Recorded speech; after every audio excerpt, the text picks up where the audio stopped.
This week, we're speeding into the wasteland with Furiosa, a Mad Max Saga directed by the legendary George Miller. Starring Anya Taylor-Joy, this film takes us on a wild ride through Furiosa's origins, her struggles against the despotic rulers of a crumbling society, and her rise as a warrior queen. Will Furiosa's journey rev up our engines, or does it run out of gas? Buckle up as we explore Furiosa.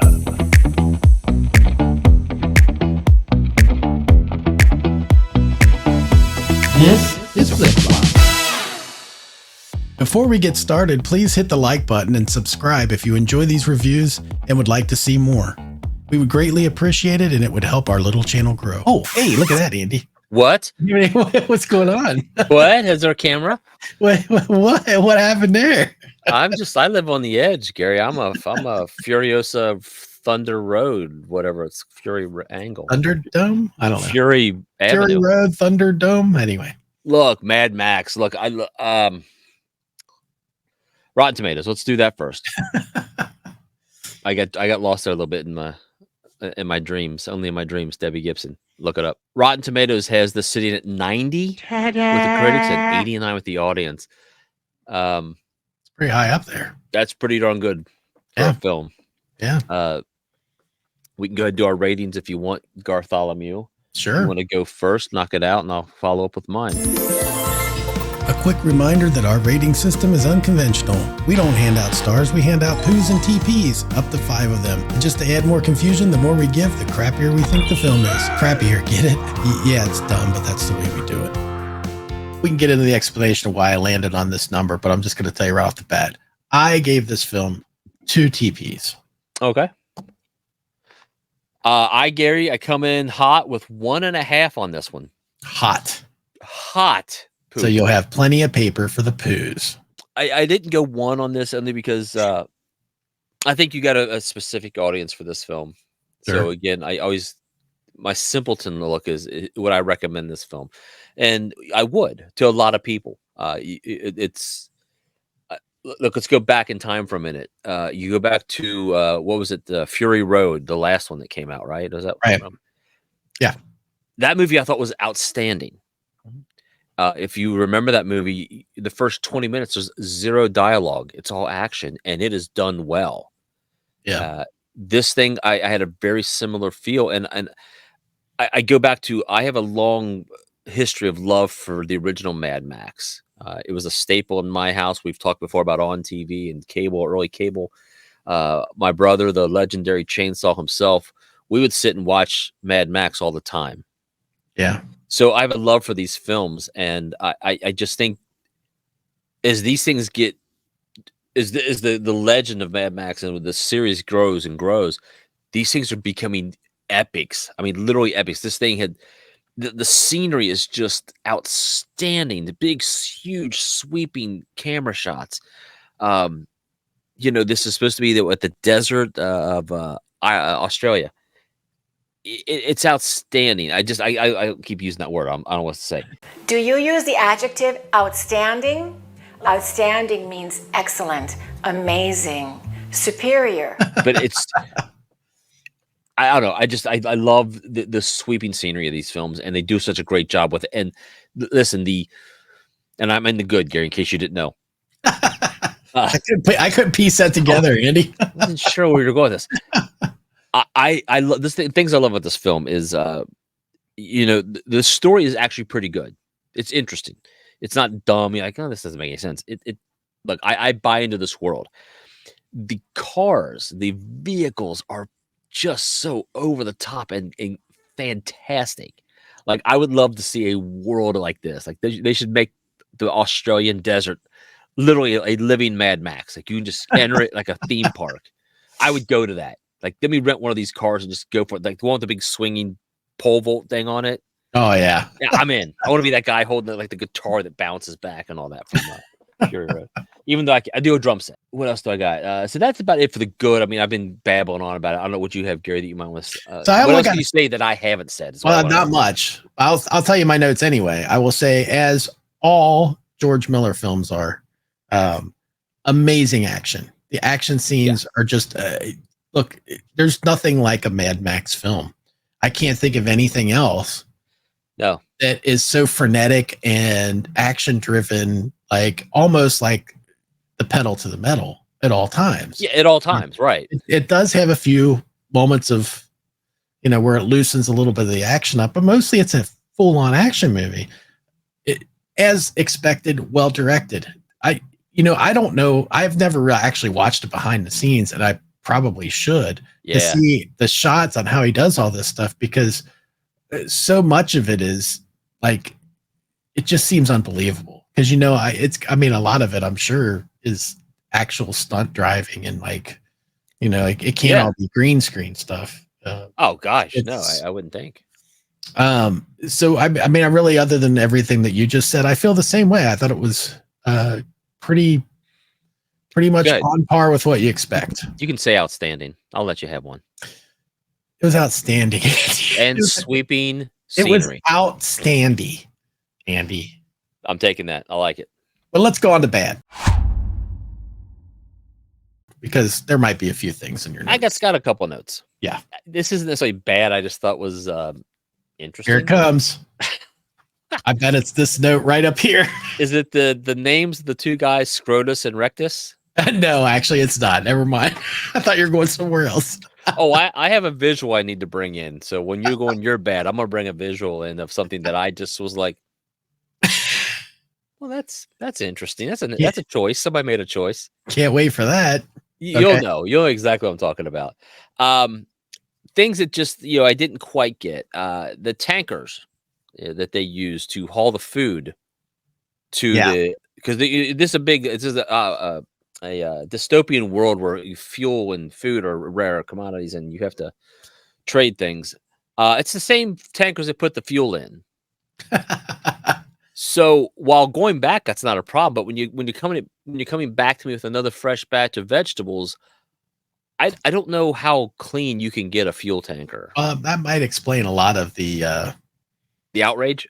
Well, the way they all look. Again, I nitpick. This is not proper nutrition. Yeah, exactly. I mean, don't light any matches around your lettuce. And their farts are unbelievable. Well, exactly. I made a note of it. I find it interesting in this world of Mad Max that we buy into the premise of Mad Max, where gasoline and fuel is a commodity. I mean, you're killing people, you're fighting for it. They piss away a lot of fuel. Like when they're going to make a raid, they take 118 motorcycles with them. Yeah. Guys, it's not efficient at all. Like you could all just pile up on one of the massive monster trucks with the spinning thing on it and just, everybody get on board. Instead, we have 83 vehicles that spread out over the spans of the desert, just burning fuel like it's nobody's business. Because I'm guaranteed there's no catalytic converters and fuel efficiency on these things. So it's just an observation. I want to see the green version of the Mad Max Saga. Yeah, there should be more Priuses and solar panels. Or silent. More Teslas. And then there's a scene, and this is going to give something away, but I just made a note of it. And Gary, if you want, you can take it out, and I won't be offended to this. But when this lovely young lady here, Furiosa herself, she loses an arm, part of an arm. The turnaround. That is such a spoiler. Spoiler. This comes before Fury Road, by the way. The turnaround on the R&D for the prosthetic arm is pretty quick. Oh yeah. Yeah. She's tinkering in a shop and she's got a robotic Terminator arm. I'm like, it seems like it's the next day. I feel like that's kind of when they built that one truck too. It seemed like that was like the A-team montage. Pretty quick there, man. But other than those few things, I truly enjoyed this movie, and there's a lot of people I would recommend this to. This is a fun watch, and I have not ever been let down by a Mad Max film. I enjoy them. I enjoy this world. Yeah. Bring them on. So what I wrote down as bad, it's not a lot. I did feel like there was something lacking in the movie. I couldn't put my finger on it. I think it's just that it wasn't, to me, it's behind Fury Road. I thought Fury Road was much better than that. Yeah, I see it. For those in the audio only, Andy's showing right here. Andy's showing somebody wearing a gas mask as a jockstrap, apparently. As a codpiece. Codpiece, yeah. And of course, I've rectus and scrotus here, which looks like a live version of Beavis and Butthead to me. Almost, yeah. But yeah, this Gary, I was fascinated with his choice of wardrobe right here. He thinks he doth protest too much with the hose on the gas mask. Well, somebody's bragging. So we all anyway. So I just felt like it maybe it was just a little long. Maybe it could have been trimmed up a little bit. I just felt like after a while, it was almost like it's like overload or something. Yeah. And the only other bad note I have is and this is where I thought you were going instead of the Scrotus thing. Chris Hemsworth's nose prosthetic.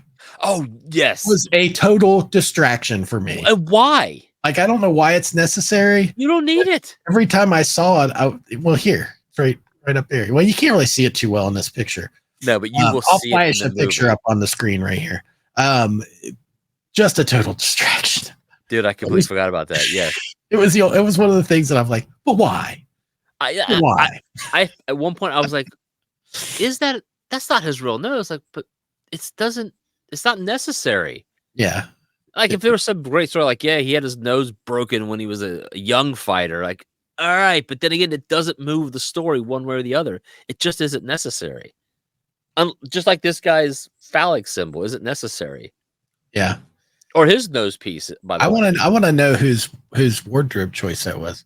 Was that part of the wardrobe department, or was that guy like, look, I just think my character, honestly, would be wearing a gas mask with a long hose on my crotch. I think he came in wearing it. Like before they're like, oh, what's with this? He's like, I'm in character. Like, but what's with this? Actually, also, this guy here is really cool too. Yeah. This like Darth Vader-ish type guy is interesting. Are you sure that maybe that guy didn't just show up to set with that on and they were like, what's going on with that? And he's like, what, this? I always wear this. And he's like, it might be good for the costume. I don't know. That's dumb. I'm sure as he walked in, they're like, don't change a thing. With this thing you got going on here, the New York City 1940s banker with the... Yeah. That's a chicken eat. There you go. W.C. Fields with a gas mask on his crotch. All right. Anyway. Yeah, and I would have a much shorter snout piece if it was me. I mean, I wouldn't be that braggadocious. I wouldn't write checks I couldn't cash.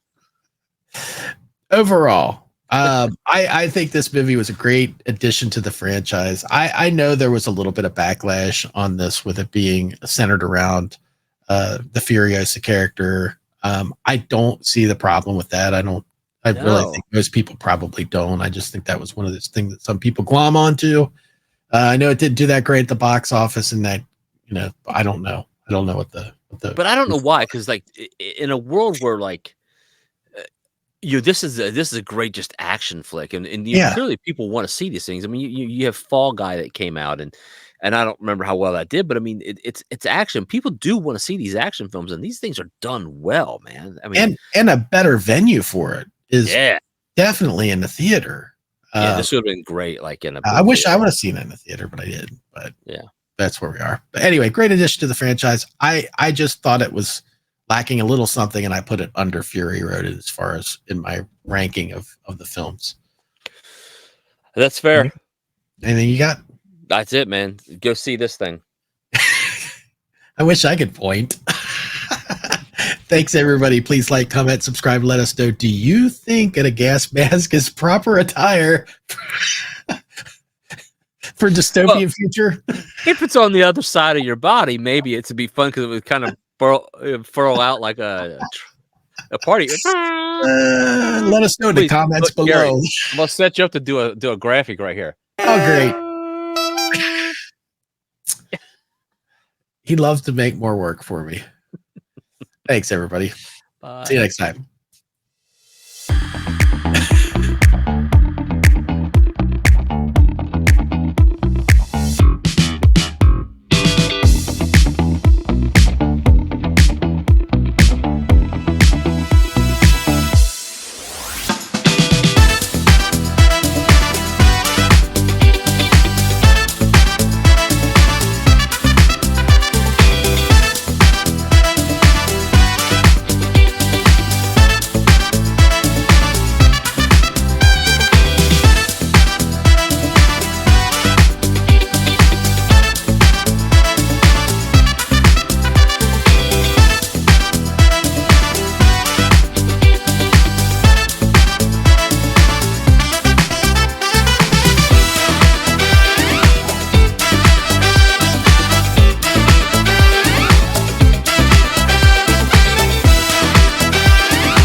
This has been a Touch of Madness production, brought to you by the creative minds at Tommy Twins Media.